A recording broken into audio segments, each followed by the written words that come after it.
Assalamu alaikum. Bismillahirrahmanirrahim. So I'm making another video to talk about a couple of things. First of all, some people have been making some requests for me to make a video about how I came to Islam. So I will go through that. And I also have a couple messages. So I guess, where should I start? Well, I was raised a Christian, and my dad is actually a minister, and we attended church every Sunday when I was young, and I always had like a strong sense of moral values and all that sort of stuff, and I always had such a passion and love for God, and I've always loved the Prophet Jesus, peace and blessings be upon him. But there was a lot of questions and a lot of things that didn't make sense to me. Like the Trinity, for example, just never made sense to me, and kind of not seeing God as one, even though I know in Christianity they say he is one, but it didn't make sense to me. And a lot of inconsistencies in the Bible, and no offense to any Christian out there at all. And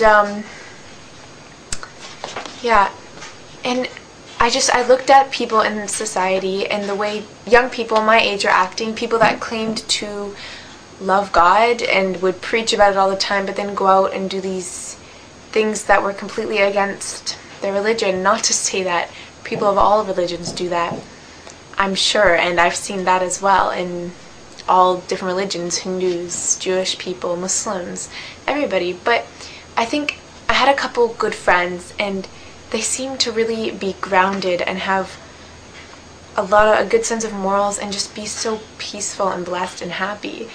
And they were Muslim, and they seemed to have this closeness to God that I really admired, and he was so important to them. And this got me interested. Now, in the beginning, we used to debate a lot, actually. I would defend my views, and my friend would defend theirs. And I was so stubborn, and I would listen, but I didn't really listen. I was more just thinking about what I was going to say next, instead of really thinking about what they were telling me. And I went over to one of my Muslim friend's houses just to study, and they were just talking to me about Eid, and talking to me about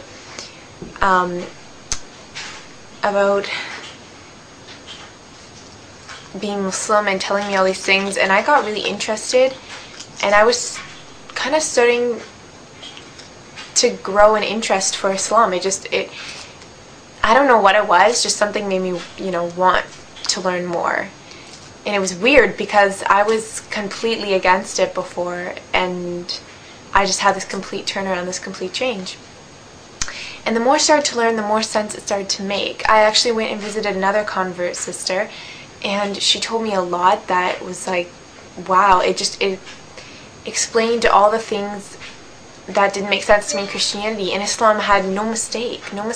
It's perfect in my eyes, and I'm sure in a lot of people's, and it just brought me such peace, like peace of my mind, and it just making a sacrifice for Allah and really taking time out of my day to pray and things like that just really felt like I was worshiping in the right way. I wasn't just living my life how I wanted to, and I kind of had God on the side. God was first, always first.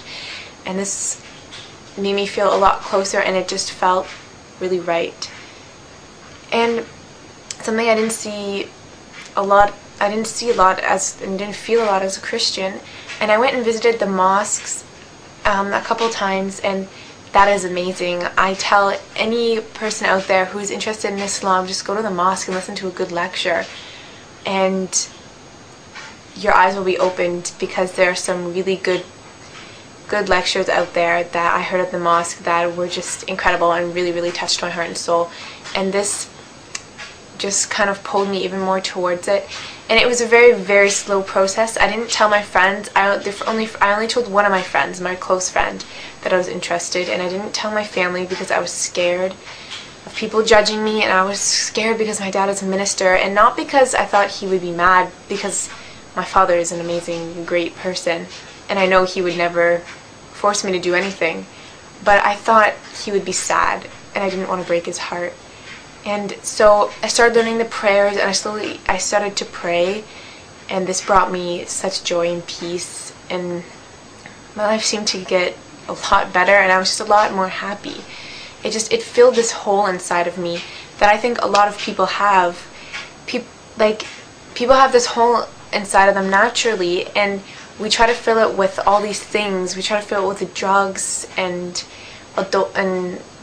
premarital sex and alcohol, money, buying all this stuff, material things, and maybe that'll fill it for a day, a month, years, but it won't truly fill it, and you won't be happy.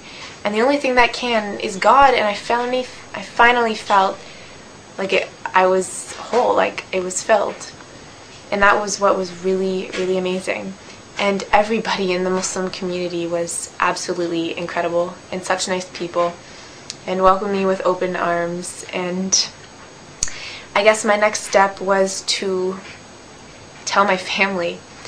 And so I told my friend, I had mentioned it to my dad slowly, and my dad was he was sad, but more than sad, he would ask me a lot of questions.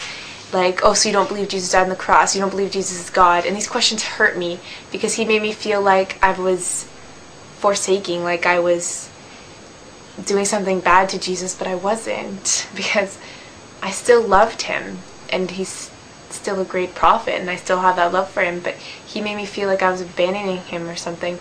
And he asked me really tough questions, and that was tough, but he's accepted it now, and I know he's still sad, but he's actually reading the Quran and learning more about Islam and seeing how many lies are told out there.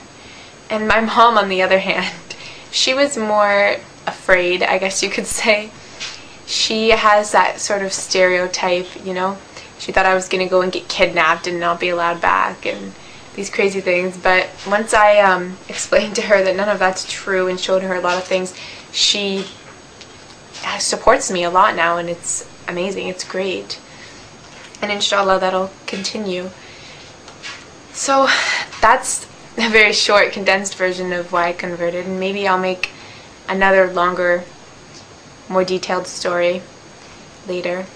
I'm pretty tired. I just finished midterms.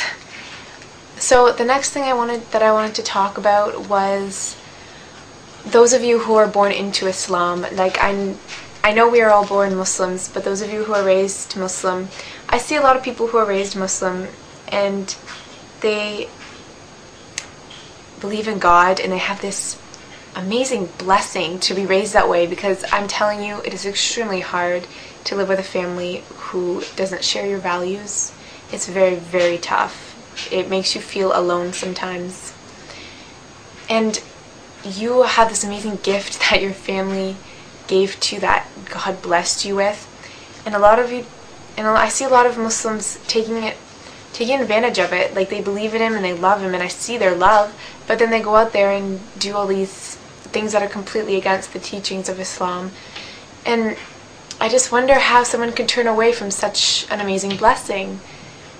And I'm just asking you to really, I know it's easy to take it for granted when you have always had it, because lots of things are like that, like having food and shelter and all these things that we have, we take them for granted because we always have it. And once it's gone, like in the month of Ramadan, once the food was gone, I was so excited on the day on Eid when I was like, wow, I can go out for lunch today at school.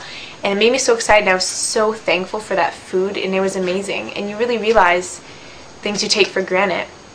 And I'm getting away from the point. And I just wanted to say that you have such a blessing, so please don't take it for granted.